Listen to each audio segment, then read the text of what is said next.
हाँ, देखिए रात के तकरीबन 1:10 पर हम लाइव हैं। झारखंड विधानसभा चुनाव के ऐलान हो चुके हैं।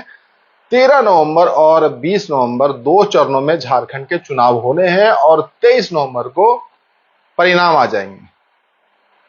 तो जरूरी ये था आप तक खबर पहुंचाना कि भाई चुनाव कौन लड़ रहे हैं। तो हम आपको बताना चाहेंगे कि 32 सीटों पर भारतीय जनता पार्टी के उम्मीदवारों की हम आपको सूची बताने जा रहे हैं कि कौन कहां से चुनाव लड़ने वाले हैं।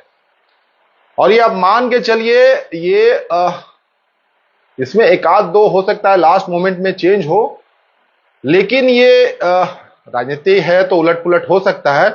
लेकिन 100% आप ये मान के चलिए कि करीब करीब ये टिकट फाइनल है। इन लोगों को टिकट दे दिया गया है, ये चुनाव लड़ने वाले हैं। तो 32 सीटों पर हम आपको अभी बताने वाले हैं कि उम्मीदवार कौन होंगे। झारखंड विधानसभा 2024 भाजपा के उम्मीदवारों की हम सूची बताने वाले हैं। और चूंकि हजारीबाग से ये लाइव चल रहा है तो हम आपको बताना चाहेंगे हजारीबाग सदर की जो सीट है, शुरुआत हमने कर दी है। 32 सीटों पर हम आपको बताने वाले हैं। हजारीबाग की जो सीट है, वो सदर की जो सीट है, प्रदीप प्रसाद यहां चुनाव लड़ेंगे। जी हां, प्रदीप प्रसाद यहां से चुनाव लड़ेंगे। हजारीबाग सदर सीट की हम बात कर रहे हैं। बरही की बात करेंगे। बरही के बारे में हमने लिखा है मनोज यादव। तो मनोज यादव के बारे में हम बता दें, मनोज यादव अभी पूर्व विधायक हैं। इससे 2019 के चुनाव में वो हारे थे अकेला यादव से, जो कांग्रेस के वर्तमान में विधायक हैं। और प्रदीप प्रसाद आपको बताना चाहेंगे 2014 का वो चुनाव लड़े थे। निर्दलीय चुनाव लड़ते हुए तकरीबन उन्होंने 62,000 के आसपास वोट लाया था। तो उन्हें भाजपा ने हजारीबाग सदर से उम्मीदवार बनाया है। बाकी हम आपको और भी सीटों की जानकारी दे रहे हैं। आप सारी सीटों की जानकारी रखिए। हम 32 विधानसभा सीटों की जानकारी आप तक लेकर आए हैं। रांची से नवीन जायसवाल को टिकट मिला है। यहां से सीपी सिंह जो वर्तमान में विधायक हैं, मंत्री भी रहे हैं, उनका टिकट कट गया है। हटिया से अजय नाथ सहदेव को टिकट मिला है। आप सोच रहे होंगे कि अजय नाथ सहदेव को कैसे टिकट मिल गया, तो आपको बताना ये चाहेंगे कि अजय नाथ सहदेव जो हैं, ये दरअसल आप जो सोच रहे हैं कि ये कांग्रेस में हैं, तो फिर इनको कैसे टिकट मिला। तो ये कांग्रेस में थे और ये बातें आ रही हैं कि फर्स्ट हाफ में वो पार्टी भी ज्वाइन कर लेंगे। तो ये खबर है हटिया की। कांके से कमलेश राम है, दुमका से सुनील सोरेन है, हजारीबाग से मैंने आपको बताया प्रदीप प्रसाद हैं, बेरमो से रविंद्र पांडे हैं। रविंद्र पांडे के बारे में बता दें, पूर्व सांसद रहे हैं और इनका नाम जो है बेरमो से फाइनल हुआ है। फिर हम आगे बढ़ेंगे पोटका की तरफ। पोटका से मीरा मुंडा को टिकट मिला है। मधुपुर से गंगा नारायण सिंह को टिकट मिला है। यहां से राज पलिवाल जो मधुपुर के पूर्व विधायक रहे, उनको टिकट नहीं मिला है और गंगा नारायण सिंह को यहां से टिकट मिला है। ये हम आपको बता रहे हैं, जानकारी दे रहे हैं। 32 सीटों की दे रहे हैं, जिसमें अभी हमने आपको मधुपुर के बारे में बताया। झरिया से रागनी सिंह को टिकट मिला है। बोकारो से बिरंची नारायण जो सचेतक भी रहे हैं, और उसके बाद कोडरमा से नीरा यादव वर्तमान में विधायक हैं। बरकट्ठा अमित यादव जिन्होंने भाजपा ज्वाइन किया, निर्दलीय वो चुनाव जीते थे, हालांकि वो भाजपा के ही तरफ रहे थे। जमुआ से डॉक्टर मंजू हैं, इनके बारे में बताया 2 दिन पहले ही इन्होंने बीजेपी ज्वाइन किया है और इनका टिकट लगभग फाइनल है।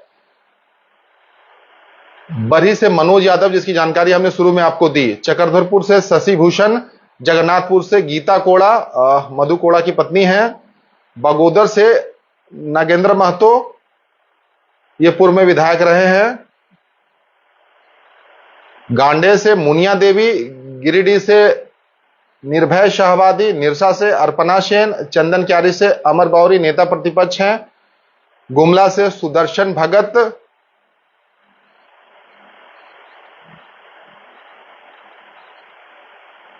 सिसई से अरुण उरांव, खिजरी से राम कुमार पाहन,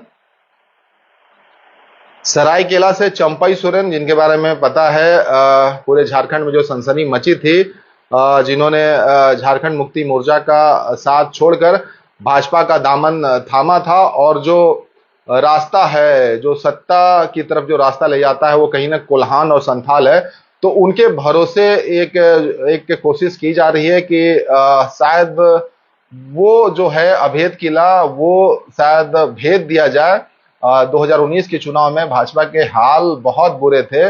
28 जो रिजर्व सीटें हैं, एसटी सीटें हैं, वहां 26 में भाजपा को हार मिली थी। तो अब ये देखना पड़ेगा कि चंपई सोरेन भाजपा में जब आए हैं तो क्या फर्क पड़ता है और क्या चीजें बदल जाती हैं, तो ये देखने वाली बात होगी। तो राज धनवार की हम बात कर लें, फिर बाबूलाल मरांडी जो प्रदेश अध्यक्ष हैं वर्तमान में भाजपा के, उनको राज धनवार से टिकट है। राजमहल से अनंत ओझा, धनबाद से राज सिन्हा, ये अभी वर्तमान में भी हैं विधायक। गोड्डा से अमित मंडल, महागामा से अशोक भगत। और जमशेदपुर की बात करें, पश्चिमी जमशेदपुर की बात करें, तो जदयू जो कि अलायंस पार्टनर है एनडीए की, वहां से सरयू राय को टिकट मिला है। और तमाड़ से राजा पीटर को, ये जदयू को 2 सीटें गई हैं। तो हम ये 32 सीटों के बारे में आपको जानकारी दे रहे थे। झारखंड विधानसभा के चुनाव बस अब गिनती के दिन बचे हैं, घोषणा हो चुकी है, आदर्श आचार संहिता लग गई है। ऐसे में ये भी हम आपको बता दें, आधिकारिक ये घोषणा नहीं हुई है भाजपा की तरफ से, लेकिन ये घोषणा एक दिन में हो जानी चाहिए, कल तक हो जानी चाहिए। और इसमें कुछ हो सकता है चेंजेस लास्ट मोमेंट पर हो जाए, इसकी भी हम पूरी गारंटी के साथ नहीं कह सकते कि 100% यही लिस्ट रहेगी। लेकिन ये मानकर चलिए कि इसमें तकरीबन नाम वही रहेंगे लास्ट मोमेंट पर, अगर चेंज ना हो सकता है कि लास्ट मोमेंट में कुछ भी हो जाए, राजनीति है, कुछ भी उलट पुलट हो सकता है इस लिस्ट में। तो ये 32 सीटें, जिसमें हजारीबाग सदर की भी हम बात कर रहे थे, प्रदीप प्रसाद उनको टिकट मिला है। और पास का इलाका जो है बरही, जो हजारीबाग कॉन्स्टिट्यूंसी में आता है, वहां से मनोज यादव, और जो बरकट्ठा विधानसभा से है वो बरकट्ठा अमित यादव। तो ये सारी चीजें थी। बड़का गांव की अभी इसमें खबर नहीं है, तो उसके बारे में हो सकता है वो आजसू के पाले में जाए, कहां जाए, उसको लेकर भी हो सकता है कि मंथन चल रहा होगा। तो ये हमने आपको सूची वो बताई, ये भी हम आपको लास्ट में फिर से जोड़ना चाहेंगे। ये आधिकारिक घोषणा भाजपा की तरफ से अभी नहीं हुई है, उसके लिए आपको इंतजार करना पड़ेगा। और वो इंतजार हो सकता है कि कल ही आपका खत्म हो जाए और कल ही सूची आ जाए। तो और उस सूची में हो सकता है कि यही नाम आपको तकरीबन मिले, अगर कोई उलटफेर नहीं होता है। तो हो सकता है कि कुछ नाम लास्ट मोमेंट पर किसी कारणवश बदल दिए जाए, लेकिन ये मानकर चलिए कि तकरीबन यही नाम होने की पूरी संभावना है। तो हम आपको बता रहे थे 32 सीटों के उन उम्मीदवारों के नाम जो चुनाव लड़ेंगे भाजपा के टिकट पर, और 2 नाम उसमें इंक्लूड थे जो अलायंस पार्टी है जदयू, एक तमाड़ की सीट, एक जमशेदपुर पश्चिमी की सीट। बाकी बहुत बहुत धन्यवाद। रात्रि का समय है और प्रतिक्रिया जरूर दीजिएगा। मिलेंगे फिर।